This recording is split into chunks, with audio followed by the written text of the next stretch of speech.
ದಕ್ಷಿಣ ಕನ್ನಡ ಜಿಲ್ಲಾ ಮಹಿಳಾ ಕಾಂಗ್ರೆಸ್ನಿಂದ ಅರ್ಥಪೂರ್ಣ ಮಹಿಳಾ ದಿನಾಚರಣೆಯನ್ನ ಆಚರಿಸಿದ್ರು.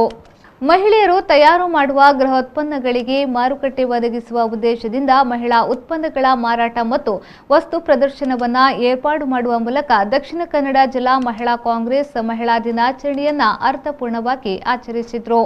ಮಹಿಳಾ ದಿನಾಚರಣೆಯನ್ನ ಉದ್ಘಾಟಿಸಿ ಮಾತನಾಡಿದ ಪುತ್ತೂರಿನ ವಿಧಾನಸಭಾ ಕ್ಷೇತ್ರದ ಮಾಜಿ ಶಾಸಕಿ ಶಕುಂತಲಾ ಶೆಟ್ಟಿ ಅವರು, ಇಂದಿರಾ ಗಾಂಧಿಯಂತಹ ಅಪ್ರತಿಮ ಆಡಳಿತಗಾರ್ತಿ ಪ್ರಧಾನಮಂತ್ರಿ ಭಾರತದಲ್ಲಿ ಮತ್ತೊಬ್ಬರು ಬಂದಿಲ್ಲ ಎಂದು ಹೇಳಿದರು.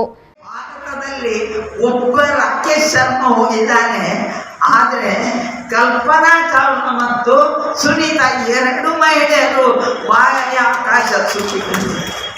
ಪ್ರತಿಯೊಬ್ಬರಲ್ಲೂ ಹೆಣ್ಣು ನೋಡಿ, ಹೆಣ್ಣು ಯಾಕೆ ಸಮಾಜಕ್ಕೆ ಕಣ್ಣು ಅಂದರೆ ಸಮಾಜದಲ್ಲಿ ಪ್ರತಿ ಮನೆಯಲ್ಲಿ 24 ಗಂಟೆಯಲ್ಲಿ 16ರಿಂದ 18 ಗಂಟೆ ಅವಿರತವಾಗಿ ದುಡಿಯುವಂಥವಳು ಹೆಣ್ಣು, ಸಂಬಳ ಇಲ್ಲದೆ ದುಡಿಯುವವಳು ಹೆಣ್ಣು.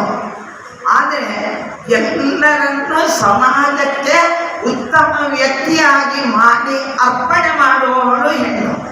ಎಲ್ಲ ನೋವುಗಳನ್ನು ನುಗ್ಗಿ ಸಂತೋಷವನ್ನು ಮಾತ್ರ ತೋರಿಸುವವಳು ಅವಳು ಹೆಣ್ಣು.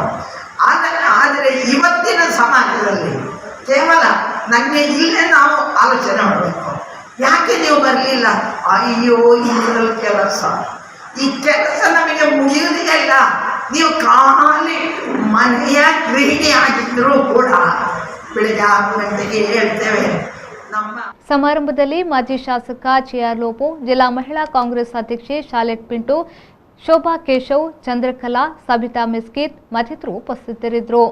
ವಸ್ತು ಪ್ರದರ್ಶನ ಮತ್ತು ಮಾರಾಟ ಮಳಿಗೆಯಲ್ಲಿ ಉತ್ತರ ಕರ್ನಾಟಕದ ಜೋಳದ ರೊಟ್ಟಿಯಿಂದ ತೊಡಗಿ ಕರಾವಳಿಯ ಗೋಡಂಬಿ ಜ್ಯೂಸ್, ಆರೋಗ್ಯ ಉತ್ತಮಗೊಳಿಸುವ ಸಾವಯವ ಉತ್ಪನ್ನಗಳು, ಮಹಿಳೆಯರ ಶೃಂಗಾರ ಸಾಧನಗಳು, ಮನೆಯಲ್ಲೇ ತಯಾರಿಸಲಾದ ಸಿದ್ಧ ಉಡುಪು, ಮಹಿಳೆಯರು ಮನೆಯಲ್ಲೇ ತಯಾರಿಸಿ ಮಾರಾಟ ಮಾಡುವ ವಿವಿಧ ಮಸಾಲೆ ಉತ್ಪನ್ನಗಳು, ಮಹಿಳೆಯರು ನಡೆಸುವ ನೇರ ಮಾರುಕಟ್ಟೆ, ಕಂಪನಿಯ ಪ್ರಾಡಕ್ಟ್ಗಳ ಸ್ಟಾಲ್ಗಳು ಗಮನ ಸೆಳೆದವು. ಮಂಗಳೂರಿನ ಹವ್ಯಾಸಿ ಚಿತ್ರಕಲಾವಿದೆ ಮನಾಲಿ ಅವರು ಸ್ಪಾಟ್ ಚಿತ್ರಗಳನ್ನು ಬಿಡಿಸುವ ಮೂಲಕ ಗಮನ ಸೆಳೆದರು. ಮನಾಲಿ ರಚಿಸಿದ ಹಲವು ಚಿತ್ರಗಳು ವಿಕ್ರಯವಾದವು. ಕಾರ್ಯಕ್ರಮಕ್ಕೆ ಆಗಮಿಸಿದ ಮಾಜಿ ಸಚಿವ ಬಿ ರಾಮಾನಾಥ್ ರೈ ಮಹಿಳಾ ಉದ್ಯಮಿಗಳಿಗೆ, ಕಾರ್ಯಕರ್ತರಿಗೆ ಶುಭ ಹಾರೈಸಿದರು. ಉತ್ತರ ಕರ್ನಾಟಕ ಶೈಲಿಯ ಪಾಯಸವನ್ನ ಸವಿದರು.